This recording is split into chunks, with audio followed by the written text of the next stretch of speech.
Assalamualaikum warahmatullahi wabarakatuh. Kali ini kita akan mempelajari mengenai topik infus intravena.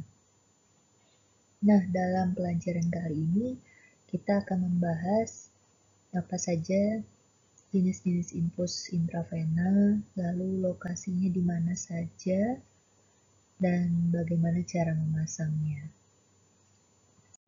Sebelum kita mempelajari cara memasang infus intravena, terlebih dahulu kita perlu tahu apa sih tujuan kita memasang infus intravena itu?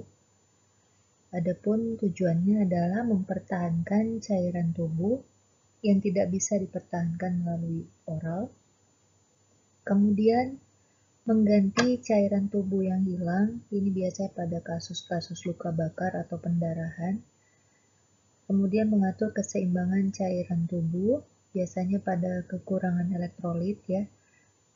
Kemudian untuk tambahan nutrisi, itu biasanya dilakukan pada pasien-pasien dengan penyakit kronik untuk menambahkan sebagai nutrisi parenteral. Kemudian sebagai akses intravena, yaitu untuk akses obat-obatan, antibiotik injeksi, analgetik injeksi, dan sebagainya. Adapun indikasi pemasangan infus intravena, yang pertama dalam keadaan emergensi ya, supaya bisa mendapatkan respon yang cepat. Kemudian mendapat terapi obat intravena secara terus-menerus, atau misalnya mendapatkan terapi obat yang tidak bisa melalui oral atau intramuskular. Kemudian untuk profilaksis, misalnya pemberian antibiotik secara intravena sebelum melakukan prosedur operasi. Kemudian pasien yang membutuhkan terapi cairan atau transfusi darah, misalnya pada luka bakar atau pada kecelakaan. Dan untuk koreksi atau pencegahan gangguan cairan dan elektrolit. Adapun kontraindikasi pemasangan infus intravena, yaitu pada lokasi yang dijumpai tanda-tanda infeksi atau infiltrasi dan trombosis. Jadi sebaiknya tidak memasang infus pada lokasi tersebut. Juga jika dijumpai tanda-tanda vena yang sklerotik dan ada trombus. Jangan lakukan infus di bawah area flebitis atau lengan pada sisi yang mengalami mastektomi dan luka bakar karena akan muncul edema sehingga akan terbendung. Kemudian jangan melakukan pemasangan infus pada fistel atau daerah bekuan darah atau di atasnya ada kerusakan kulit, dan jangan melakukan pemasangan infus pada daerah yang berwarna merah, bengkak, dan kenyal atau infeksi. Adapun lokasi pemasangan infus pada umumnya adalah di daerah dorsum manus ya, daerah punggung tangan, itu biasanya pada vena-vena metakarpal yang akan diteruskan ke vena basilika atau vena cephalica.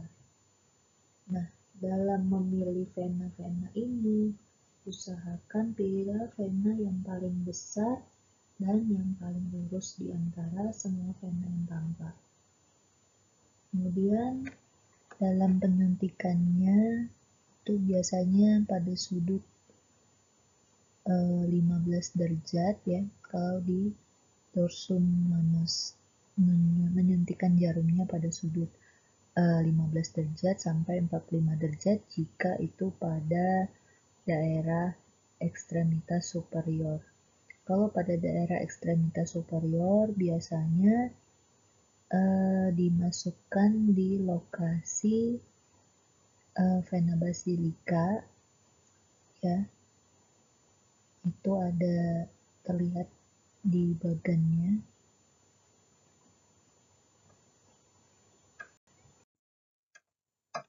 Kemudian jika dikarenakan beberapa hal pemasangan infus tidak dapat dilakukan pada dorsum manus atau pada lengan, pilihan keduanya adalah dengan melakukan pemasangan infus di dorsum pedis atau pada ekstremitas inferior, tepatnya pada vena femoralis.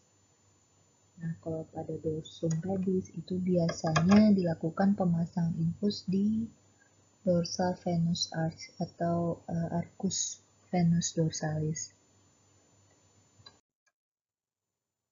Nah, khusus pada bayi dan anak-anak, jika tidak dapat dilakukan pemasangan infus pada ekstremitas superior dan ekstremitas inferior, maka pilihan selanjutnya adalah pada vena frontalis atau vena temporalis yang ada di daerah kepala. Nah, jika itu pun misalnya pada bayi vena-venanya kolaps karena dehidrasi dan tidak dapat ditemukan, maka pilihan terakhirnya adalah pada vena jugularis atau pada bagian leher.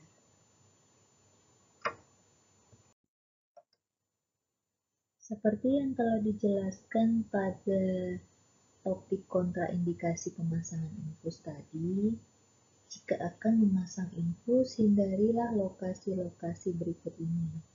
Yang pertama adalah area persendian, ya. Jangan memasang infus di daerah persendian karena persendian itu kan sering bergerak. Nah, jika pergerakan itu nanti terlalu masif, maka akan mengakibatkan bendungan vena sehingga infusnya tidak akan jalan atau tidak lancar jalannya. Kemudian hindari daerah edema karena di sana akan terjadi pembendungan vena sehingga infusnya tidak akan lancar. Dan hindari daerah infeksi karena jika dipasang di daerah infeksi maka dikhawatirkan infeksinya akan menyebar atau justru akan memperparah infeksi di lokasi tersebut. Dan jangan lupa pilihlah vena yang besar dan paling lurus yang didapat. Seperti yang terlihat pada gambar, ada saya lingkari warna merah ya. Itu diantara semua vena yang tampak, dia yang paling besar dan paling lurus diantara semua.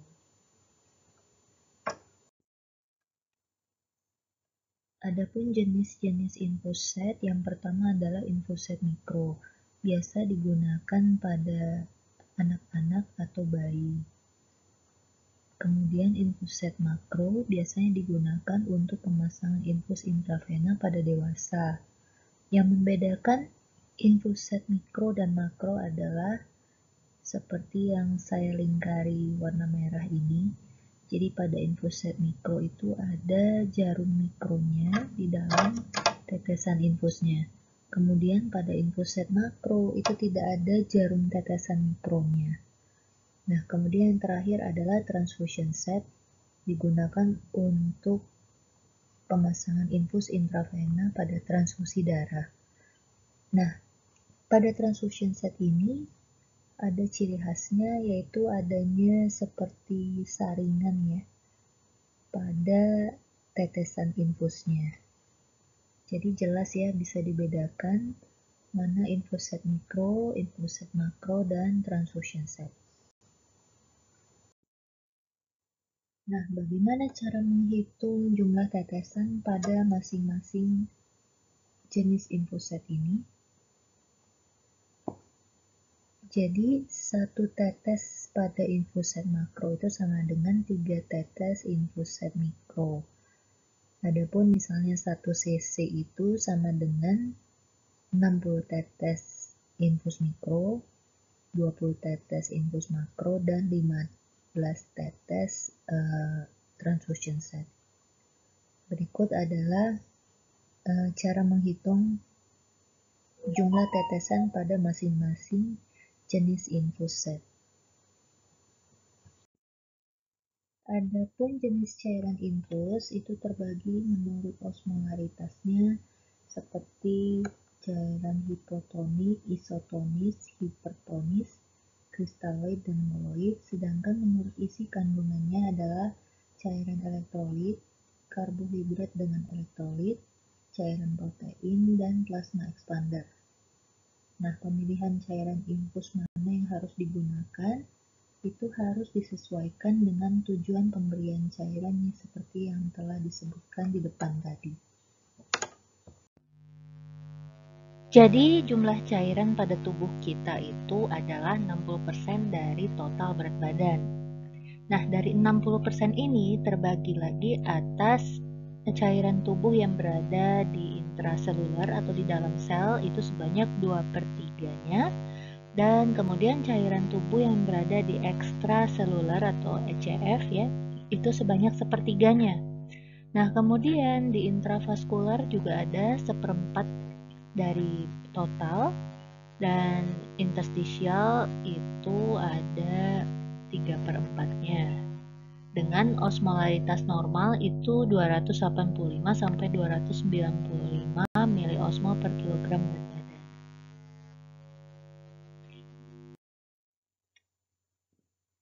Nah, untuk mengingatkan kembali tentang osmolaritas, osmolaritas ini kan berbanding terbalik dengan tekanan hidrostatik ya.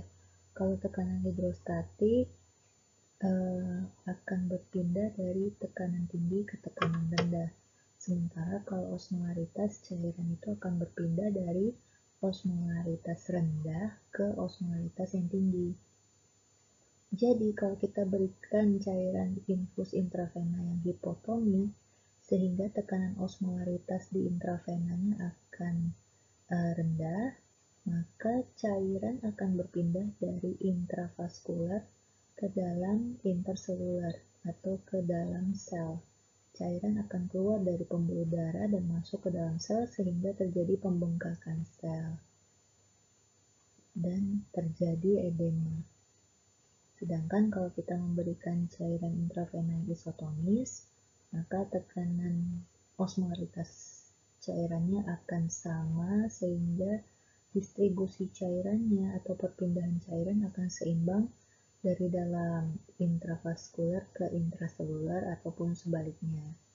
Nah, sedangkan kalau kita memberikan cairan hipertonik ke dalam intravaskular atau ke dalam pembuluh darah, maka tekanan osmolaritas di dalam pembuluh darah akan meningkat. Akibatnya, cairan dari intraseluler atau cairan dari dalam sel itu akan masuk kembali ke pembuluh darah sehingga sel-selnya akan mengkerut karena kekurangan cairan. Sebelum melakukan pemasangan infus intravena, sebaiknya dilakukan persiapan pada pasien, seperti memberikan penjelasan tentang tujuan dilakukan pemasangan infus intravena, lalu jangan lupa lakukan juga tanda tangan inform consent pada pasien sebelum melakukan tindakan. Kemudian siapkan alat-alat untuk pemasangan infus intravena seperti sarung tangan, tourniquet, tiang infus, gunting, IV catheter, kapas alkohol, kemudian nampan tindakan, spalt, perlat, tegaderm atau perban, cairan infus, plester, dan infus setnya.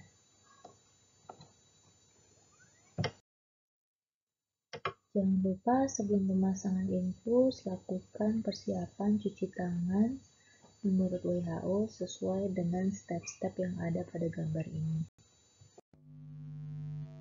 Jadi yang harus kita lakukan sebelum melakukan prosedur pemasangan infus, yang pertama adalah jangan lupa memberi salam dan identifikasi pasien, kemudian perkenalkan diri Anda kepada pasien, kemudian susun alat-alat yang diperlukan dan dekatkan ke bed pasien, kemudian posisikan tempat tidur pasien dengan benar dan atur posisi pasien sebelum melakukan pemasangan infus. Lalu kemudian buka set infus, letakkan klem dan buat posisi klem infus dalam posisi off agar tidak mengalir keluar. Kemudian baru tusukkan selang infus set ke dalam cairan infus. Kemudian gantungkan cairan atau botol infus dan isi selang infusnya dengan cairan. Jadi knopnya tadi diputar ke posisi on agar cairan infus masuk ke selang sampai di ujung bagian selang. Nah, kemudian pasang perlak atau alas dan pasang tourniquet di tangan pasien. Kemudian identifikasi akses vena pada tangan pasien. Lalu setelah teridentifikasi, lakukan cuci tangan ya menurut WHO supaya steril dan pakai sarung tangan dan lakukan desinfeksi. Kemudian, nah kira-kira seperti ini, dilakukan penusukan dengan sudut 15-30 derajat. Lalu setelah cairan darahnya keluar dari ujung jarumnya, kemudian ujung jarum ditarik pelan-pelan dan venflonnya ditinggal di dalam.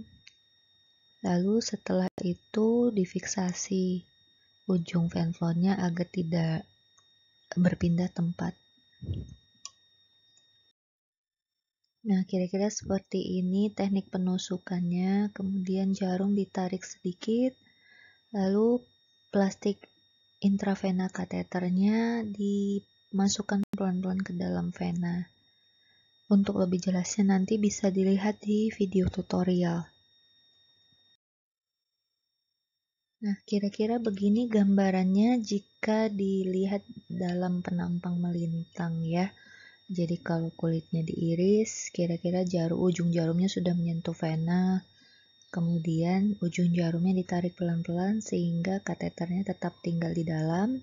Setelah itu kateternya pelan-pelan dimasukkan sampai mentok. Setelah kateter intravena terpasang, torniket dilepaskan, lalu ujung kateter ditekan dengan jari ya, agar darahnya tidak keluar. Kemudian jarum infus sudah ditarik ya pelan-pelan keluar, dan sambungkan plastik IV kateternya dengan ujung selang infus. Pastikan tidak ada udara di dalamnya. Nah, setelah itu baru dibuka klem infusnya dan difiksasi intravena kateternya. Kalau cairan sudah menetes dengan lancar. Nah, berikut ini adalah metode fiksasi kateter intravena di permukaan kulit. Bisa dengan U method, H method, atau Chevron method. Biasanya sih kalau saya sering memakainya Chevron method.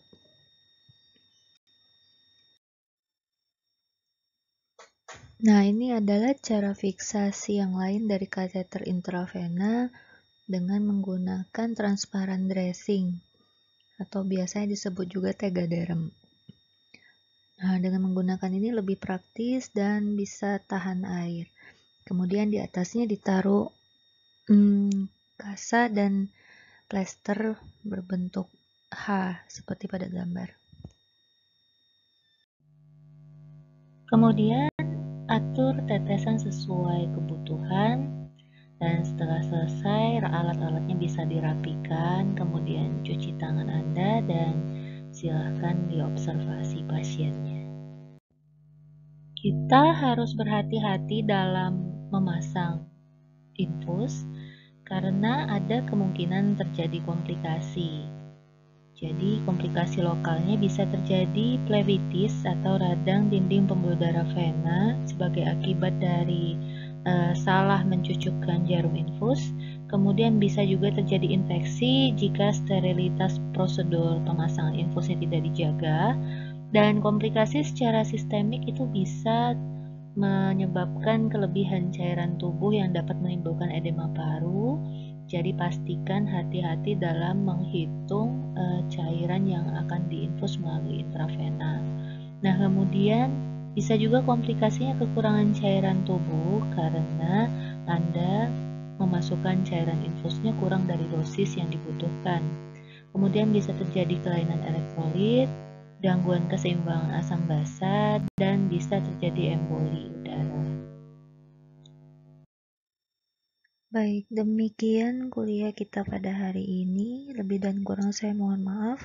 Jika ada yang ingin ditanyakan, silahkan ditanyakan melalui WhatsApp group.